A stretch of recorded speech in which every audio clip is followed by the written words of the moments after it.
What is a derivative work and can you copyright it? I'm an intellectual property attorney answering IP questions. A derivative work is one that's created from one or more pre-existing works. You've seen them everywhere. You've been to a movie where before the movie screens it says based on a novel by or based on a true story. This is usually a sign that you're about to watch something that's a derivative work. Other really strong examples, Lord of the Rings, Peter Jackson's trilogy, is a derivative work from J.R.R. Tolkien's novels.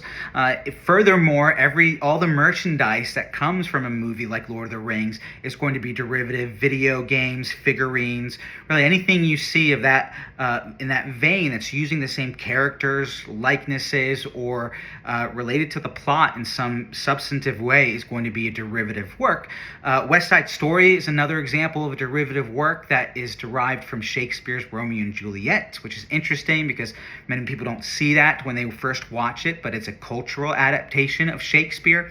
And then perhaps the most famous derivative work is a Mona Lisa with a mustache, where there's a Dadaist artist, Marcel Duchamp, who created this derivative work, and it was really provocative at the time for the art and bourgeois culture in France at the time.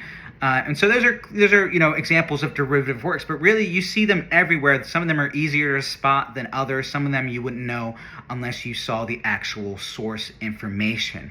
Now, with derivative works, it's important that you do it properly and lawfully. What that means is that you need authorization from the original work's copyright owner, or pay them a licensing fee, or you can grab work from the public domain where you don't have to consider that as much.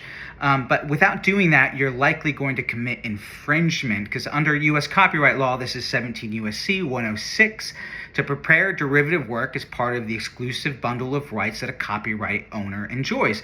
So, for example, if you have a copyrighted work and somebody approached you about creating a derivative work, well, they would need your consent or perhaps to pay you a licensing fee. Otherwise, they're committing infringement. And vice versa. If you want to create a derivative work, then it's imperative that you go and seek out either the authorization, consent, or perhaps offer to pay a licensing fee to the original copyright owner. Now, one of the big misconceptions about derivative works is that the amount you borrow dictates whether or not you're committing copyright infringement, and that's just not the case. A lot of people feel that if you borrow a little bit, or if you're de minimis about what you borrow, then you're not going to commit infringement. It's an easy way to get around copyright law, but that's not the case, actually. It doesn't matter how much you borrow. What matters is how significant what you're borrowing is. So, is it elemental to the original work? Is it something significant that you've modified or adapted that someone would look at the original work and go, this is a structural or elemental part of this original work? If that's the case, then likely you are creating a derivative work. So be mindful. Remember, I don't know is not a legal defense to copyright infringement. So, you need to go through an analysis. Or just, like I said, go find the copyright owner and seek out their consent. Or you can seek out an attorney to do an analysis for you to give you feedback about whether or not what you're creating is a derivative work and whether or not you should be seeking out a license. But in general, if you're creating a derivative work, you should start from the premise that you're going to need consent from the original copyright owner.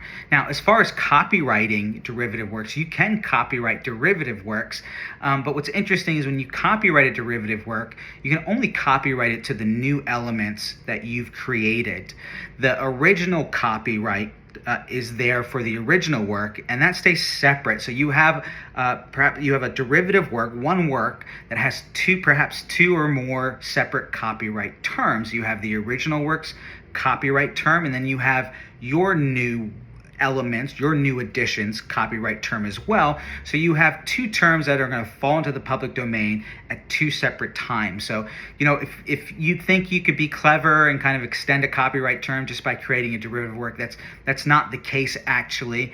They're going to have two separate terms, and when you go to register your copyright for your derivative work, you'll have to, there in the application, note that here is the material that's included in the application, and here's the original work or the material excluded from this application. So consider that when you are registering your copyrighted works. If they're derivative, then you have to delineate in your application so that you're not infringing or accidentally grabbing or trying to copyright work that's not actually yours.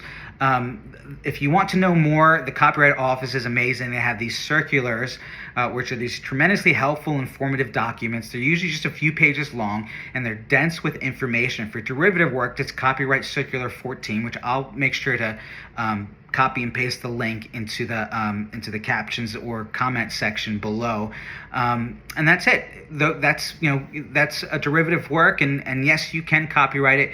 Your mind is your property. Thanks for watching. I'll see you in the next video.